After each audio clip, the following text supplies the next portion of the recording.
بسم اللہ الرحمن الرحیم۔ سورہ فیل 105 نمبر کی سورہ ہے اور اس میں 5 آیات ہیں۔ اس سورہ کا مطالعہ کرنے سے پہلے اس کے پیچھے کا ایک واقعہ میں آپ کے سامنے بیان کرنا چاہتی ہوں۔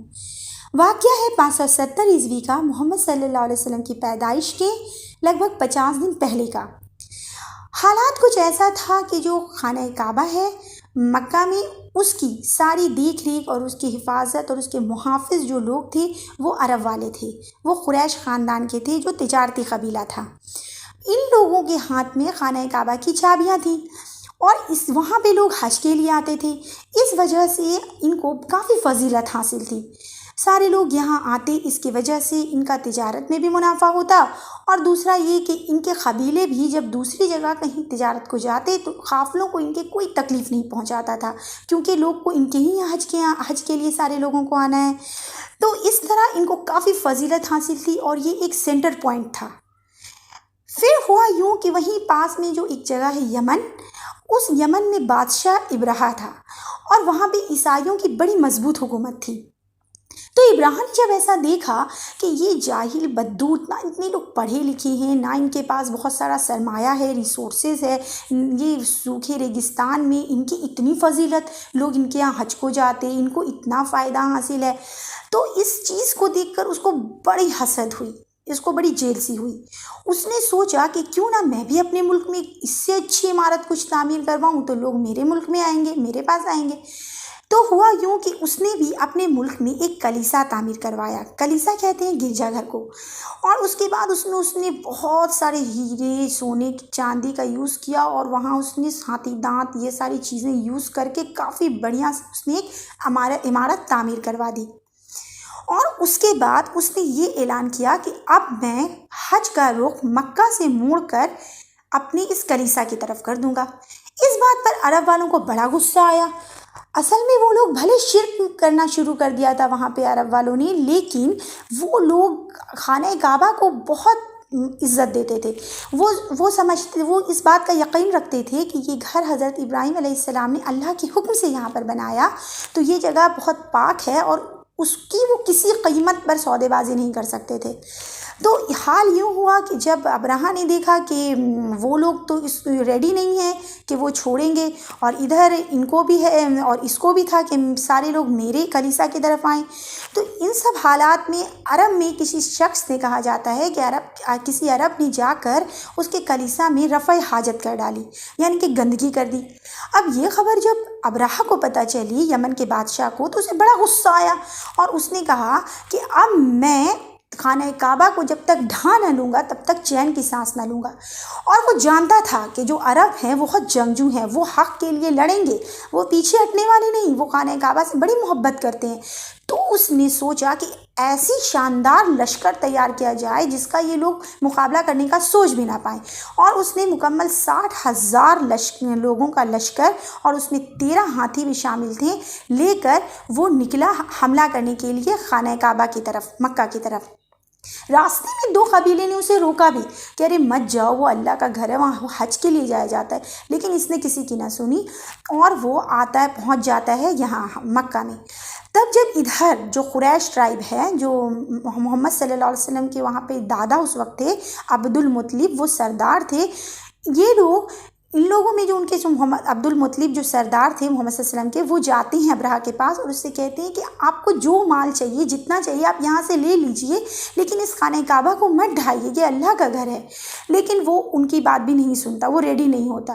پھر عبد المطلب اپنے لوگوں کو کہتے ہیں کہ کہیں عام لوگوں کا خون نہ بہہ جائے تو تم لوگ پہاڑیوں پر جاؤ اور پناہ لے لو۔ اور ادھر عبد المطلب خانہ کعبہ کی کنڈلی پکڑ کر اللہ سے دعا کرتے ہیں کہ اے اللہ، بندہ اپنے گھر کی حفاظت کرتا ہے، تو بھی اپنے گھر کی حفاظت کر۔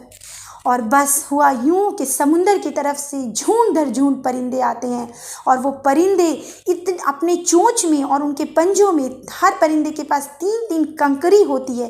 کنکری وہ جو مٹی کی پکی ہوئی کنکری، کوئی چٹان کا ٹکڑا نہ تھا بھاری، مٹی کی پکی ہوئی کنکری، کیونکہ اللہ ان کو ذلیل کر کے ان کو برباد کرنا چاہتا تھا کہ جو اپنے آپ کو اتنا جنگجو اور طاقتور سمجھ رہے تھے، ان کو ایک کنکر سے اللہ نے مار کر ان کا نام و نشان مٹایا۔ وہ اپنے چونچ میں دبائے جھونڈ کے جھونڈ آئے اور وہ ان لوگوں پر، ان لشکر پر، اصحاب الفیل پر جو ان کا پورا ابرہہ کا جو پورا فوج تھا اس پر گراتے جاتے، اور وہ جس انسان پر بھی گرتا اور جس جانور پر گرتا اس کنکری کے اندر ایسی تاثیر تھی کہ جس پر گرتا وہاں پر بہت زور سے خارش سی، کھجلی سی شروع ہو جاتی اور وہاں کا چمڑا سکڑنے لگتا اور گوشت جھڑنے سا لگتا۔ اس طرح وہ لوگ پورے کے پورے وہاں تہس نہس ہو گئے۔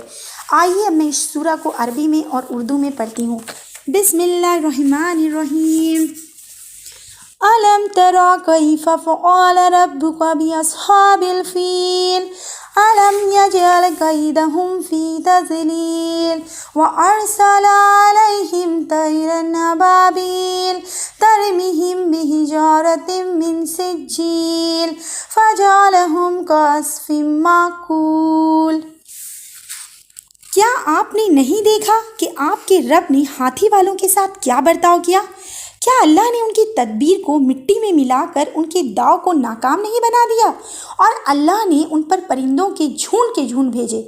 پرندوں نے ان پر ایسے پتھروں کا پتھراؤ کیا جو پکی ہوئی مٹی سے بنے تھے، پھر انہیں کھائے ہوئے بھوسے کی طرح برباد کر ڈالا۔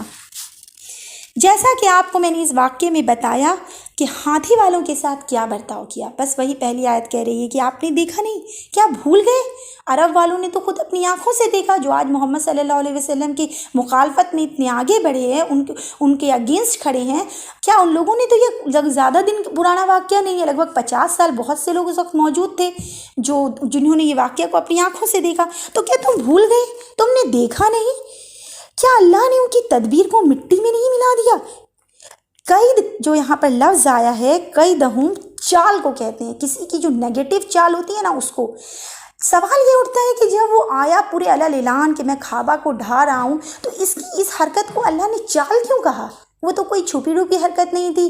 جی ہاں، وہ چھپی حرکت تھی۔ وہ ظاہر تو یہ کر رہا تھا کہ وہ اپنے جو کلیسا ہے اس کو مذہبی فائدے کے لیے اس نے بنایا ہے، لیکن اس کا اصل انٹینشن یہ نہیں تھا لوگوں کو مذہبی فائدہ دینا۔ اس کا اصل انٹینشن تھا کہ وہ اپنے بزنس میں اپنا وہ جو دولت حاصل کرنے کا طریقہ، اپنے آپ کو ایک سینٹر پوائنٹ بنانا چاہتا تھا وہ یمن کو۔ اس کا اصل مقصد یہ تھا، اور اللہ نے ان پر پرندوں کے جھنڈ بھیجے۔ ابابیل اصل میں ہم انڈیا پاکستان میں ایسا سمجھتے ہیں کہ یہ کسی پرندے کا نام ہے، لیکن عربی زبان میں ابابیل کا مطلب ہوتا ہے جھنڈ کے جھنڈ۔ وَأَرْسَلَ عَلَيْهِمْ طَيْرًا أَبَابِيلَ، پرندوں کی جھنڈ بھیجے۔ تَرْمِيهِمْ بِحِجَارَةٍ مِّن سِجِّيلٍ، اور ان پر انہوں نے پتھروں کا برساؤ کیا، اور ان جو پکی ہوئی مٹی کے تھے پھر انہیں کھائے ہوئے بھوسے کی طرح کر دیا۔ کیا آپ نے کبھی دیکھا ہے جانوروں کو بھوسا کھاتے ہوئے؟ کس طرح وہ کچھ کھاتے ہیں اور کچھ منہ سے گرتا جاتا ہے، اور جب وہ کھا لیتے ہیں تو خود کا بھوسا ان کو خود ہی وہ اس کی طرف پلٹ کر نہیں جاتے۔ اس لشکر کا بھی حال اللہ نے ویسا ہی کیا کہ اب جس کو کوئی ایسے تہس نہس ہوئے کہ کوئی پوچھنے والا نہ تھا، اور ان کا حال ایسا ہوا کہ وہ پورے کے پورے بے نام و نشان ہو کر رہ گئے، اور وہاں پر مرے کچھ وہیں پہ مر گئے، اور ابرہہ جو تھا ان کا کنگ وہ تو جا کر یمن میں مرا، بچتے بچاتے بھاگا، اس کے بھی کچھ اعضاء جھڑ گئے تھے، اس طرح سے وہ پوری اپنی آدھی ادھوری جان کو لے کر بھاگا۔ اور اس میں بھی اللہ کی مصلحت تھی کہ اللہ تعالیٰ اسے ایک نشانی بنانا چاہتا تھا یمن والوں کے لیے اور ساری دنیا کے لیے، کہ جو بھی اللہ اور اس کے رسول کے مخالفت میں کھڑا ہوگا، اللہ رب العزت اس کو بے نام و نشان کر دے گا۔ صدق اللہ العظیم۔